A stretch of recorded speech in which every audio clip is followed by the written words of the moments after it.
सोचो एक दिन अमेरिका के सिलिकॉन वैली से सारे इंडियन टैलेंट को हटा दिया जाए, सुंदर पिचाई गूगल में ना हो, सत्य नाडेला माइक्रोसॉफ्ट लीड ना करें और आईबीएम से अरविंद कृष्णा को बाहर कर दिया जाए। इम्पॉसिबल लगता है ना?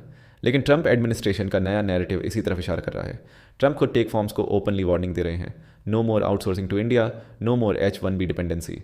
मतलब जो सिलिकॉन वैली की सबसे बड़ी बैकबोन है वही अब एक टारगेट बन गई है। इंटेल कंट्रोवर्सी इसका सबसे बड़ा सिग्नल है। मार्च 2025 में लिंग बुटैन को इंटेल का सीईओ बनाया गया।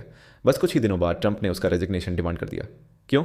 क्योंकि टैन की पुरानी इन्वेस्टमेंट फर्म ने चाइनीज सेमीकंडक्टर स्टार्टअप्स में पैसा लगाया था, जिनमें से कुछ के लिंक चाइनीज मिलिट्री तक ट्रेस किए गए। सीनेट ने बोला, this is a matter of national security. अगर इंटेल की टेक्नोलॉजी चाइना तक पहुंच गई तो कल को वो अमेरिका के खिलाफ यूज़ हो सकती है। यानी टैन का प्रॉब्लम उनका नेशनलिटी नहीं था, बल्कि चाइना के साथ उनके बिजनेस कनेक्शंस थे।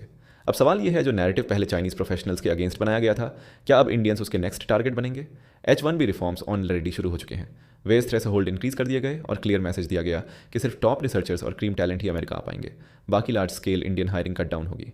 ट्रंप ने डायरेक्ट सिलिकॉन वैली को बोला, you betrayed Americans, you hire from India, manufacture in China and take profits abroad. अब अमेरिका फर्स्ट होगा। दोस्तों, यह शिफ्ट सिर्फ एक वीज़ा या कंपनी का इशू नहीं, ये ग्लोबल टेक्नो नेशनलिज्म का पार्ट है, जहां अमेरिका और चाइना एक दूसरे को टेक रेस में काउंटर कर रहे हैं। इंडिया भी एआई और रिसर्च एंड डेवलपमेंट में एग्रेसिवली इन्वेस्ट कर रहा है। लेकिन अगर ट्रंप का हार्डलाइन स्टैंड कंटिन्यू रहा तो इंडियन ओरिजिन सीईओज और सिलिकॉन वैली की इंडियन डायस्पोरा दोनों एक अनसर्टेन फ्यूचर फेस करेंगे।